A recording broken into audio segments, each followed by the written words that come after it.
السلام علیکم دوستو، گین نالج ڈیجیٹل چینل میں آپ کو خوش آمدید۔ دوستو، یہ تو حقیقت ہے کہ موجودہ زمانے کی سب سے بڑی طاقت سائنس و ٹیکنالوجی ہے۔ اس زمانے میں نہ تو دولت اور نہ ہی طاقت کو وہ مقام حاصل ہے جو سائنس کو حاصل ہے، اور یہ بھی حقیقت ہے کہ سائنسی میدان میں ہم اقوام عالم خصوصاً مغربی اقوام سے خاصے پیچھے رہ چکے ہیں۔ وہ اقوام جو ہمارے آباء و اجداد سے سائنسی علوم سیکھنے کے لیے بلاد عرب کا سفر کرتی تھی، انہی علوم کو سیکھنے کے لیے آج ہمیں ان کے علاقوں کا رخ کرنا پڑتا ہے۔ خلاصہ یہ کہ کہانی اتنی بدلی کہ وہ لوگ جو استاد تھے ان کی نسلیں آج شاگرد، اور جو شاگرد تھے ان کی نسلیں آج استاد بن چکی ہیں۔ اب جب تاریخ کے زاویے سے عام آدمی ان حالات کو دیکھتا ہے تو اس کے ذہن میں سوال تو ضرور پیدا ہوتا ہے کہ ہماری اس تنزلی کا ذمہ دار آخر ہے کون؟ اگر آپ بھی اس سوال سے دلچسپی رکھتے ہیں اور آپ کی محفلوں میں بھی سائنس موضوع بحث رہتی ہے تو آپ کو اس کا جواب روزانہ یہ ملتا ہوگا کہ ہماری اس تنزلی کے ذمہ دار علماء اور مولوی، یہ لوگ اپنی تنگ نظری کے باعث ہر چیز کو حرام قرار دیتے ہیں اور ہمیں آگے نہیں بڑھنے دیتے۔ یہ لوگ عوام الناس کو اس لیے شعور نہیں آنے دیتے کہ اس سے ان کی دکانیں بند ہو جائیں گی۔ یہ وہ الزام ہے جس کے ذریعے ہر دن علماء کو تنقید کا نشانہ بنایا جاتا ہے۔ آج کی اس ویڈیو میں ہم اسی موضوع پر بات کریں گے کہ آخر اس الزام میں سچائی کتنی ہے، اور آخر ہماری سائنسی تنزلی کا ذمہ دار آخر ہے کون؟ دوستو، جب تک دنیا میں مسلمانوں کی حکومتیں قائم تھی تب تک تو علمی میدان میں غلبے کے واحد دعوے دار مسلم ہی تھے۔ یاد رہے، ان حکومتوں سے مراد جمہوری حکومتیں نہیں بلکہ شاہی حکومتیں۔ باوجود اپنی تمام پریشانیوں کے بھی سلطنت عثمانیہ آخری دم تک ہر محاذ پر غیر مسلم اقوام پر برتری رکھتی تھی۔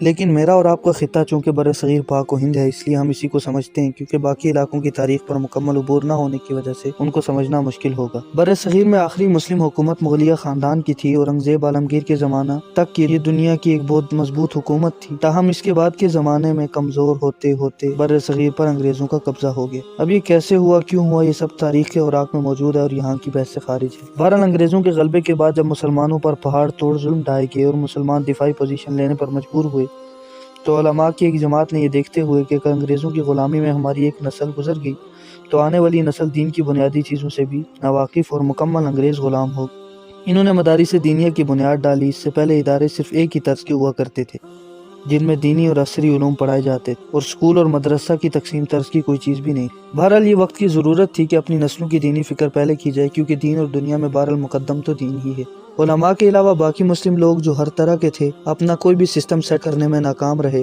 اور اپنی دنیاوی تعلیم کے سلسلے میں انگریزوں کے ہتھے چڑھ گئے۔ اب ظاہر ہے کہ غالب قوم مغلوب قوم کو کبھی بھی اپنی صلاحیات مکمل طور پر نہیں سکھاتی، اور یہی ہوا۔ انگریزوں نے مسلمانوں اور اقوام ہند کو اپنی نئی تعلیم کی دلدل میں ایسا پھنسایا کہ آج تک نہ ہم اس سے نکل پائے اور نہ ہی ان کو پہنچ پائے۔ مختصر الفاظ میں کہا جائے تو ہم آج وہ سیکھتے ہیں جو وہ لوگ آج کر چکے ہوتے ہیں، اور ہم نے 10 سال بعد وہ کرنا ہوتا ہے۔ اب آپ ہی انصاف سے فرمائیں کہ اگر 20 سال پڑھنے کے بعد ہمارا ڈاکٹر میڈیکل سائنس کے شعبے میں بھونچال نہیں لاتا تو اس کا قصوروار مولوی کیسے ہے؟ اپنی 20 سالہ تعلیم اور 10 سالہ تجربے کے بعد وہ لوگوں سے پیسے ہتھیانے، اپنی جیبیں بھرنے اور عوام الناس کو بیوقوف بنانے کے علاوہ کچھ نہیں کرتا تو اس میں مولوی کا کیا قصور؟ ہمارا انجینئر، وکیل، سائنسدان اپنی 20-25 سال کی تعلیم اور کروڑوں روپے خرچ کرنے کے بعد اگر اپنے شعبے کا قابل فرد نہیں بنتا تو اس میں مولوی کا قصور کیسے ہے؟ خلاصہ یہ کہ کسی ایک مخصوص طبقے کی اپنے شعبے میں لگے رہنے کی وجہ سے باقی شعبوں والے اس کو اپنی ناکامی کا ذمہ دار کیوں کر ٹھہرا سکتے ہیں۔ امریکہ میں 1902 میں میوزیشین میوزک میں مشغول تھے، 1962 میں بھی اور 2022 میں بھی۔ اس سے امریکہ کے خلائی پروگرام میں کوئی فرق نہیں پڑا۔ مغربی فلسفی 1902 میں بھی یہ بحث کر رہے تھے کہ روح کی حقیقت کیا ہے، 1962 میں بھی یہ بحث جاری تھی اور 2022 میں بھی۔ اس سے ان کا AI کا شعبہ ترقی سے نہیں رک سکا۔ مغرب کا تاریخ دان 1902 میں بھی یہ دلائل ڈھونڈ رہا تھا کہ رومن امپائر کو زوال کیسے آیا، 1962 میں بھی اسی پر لیکچرز دے رہا تھا اور 2022 میں بھی اسی پر ریسرچ پیپر شائع کر رہا تھا، لیکن اس سے امریکہ کے IT پروگرام پر کوئی منفی اثر نہیں ہوا۔ تو پھر کسی عالم کے قرآن و حدیث میں مشغول ہونے، کسی مفتی کے فتوے، کسی مذہبی جماعت کے احتجاج کو کیوں کر بنیاد بنا کر یہ دعویٰ کیا جا سکتا ہے کہ اسی وجہ سے ہمارے یہاں ٹیکنالوجی اور سائنس وغیرہ میں ترقی رکی ہوئی ہے، یا یہ کہ یہ دقیانوسی لوگ وہیں پر رکے ہوئے جبکہ دنیا کہاں سے کہاں پہنچ گئی؟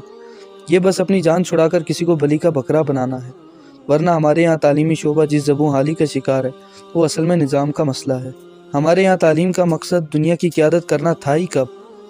دنیا بھر میں جو اپنے شعبے میں قابل ہو وہ اس شعبے کا استاذ بنتا ہے، جبکہ باقی لوگ اسی فیلڈ میں نکل جاتے ہیں، جبکہ پاکستان میں باقی قابل ترین لوگ تو اپنے شعبوں میں نکلتے ہیں اور جو اپنے شعبے کا سب سے نااہل فرد ہوتا ہے وہ استاد بن جاتا ہے۔ پھر تعلیم ہو یا ریسرچ، اس کو فنڈ ہی کتنا دیا جاتا ہے، سلیبس ہی کون سا معیاری ہے، ٹیچرز ہی کون سے قابل ہیں؟ پھر غلطی سے اگر معاشرے میں چند لوگ اپنی صلاحیتوں کی بنیاد پر آگے بڑھ بھی جائیں تو ان کی اولین ترجیح ملک چھوڑنا کیوں ہوتا ہے؟ اس برین ڈرین کا سبب کیا ہے؟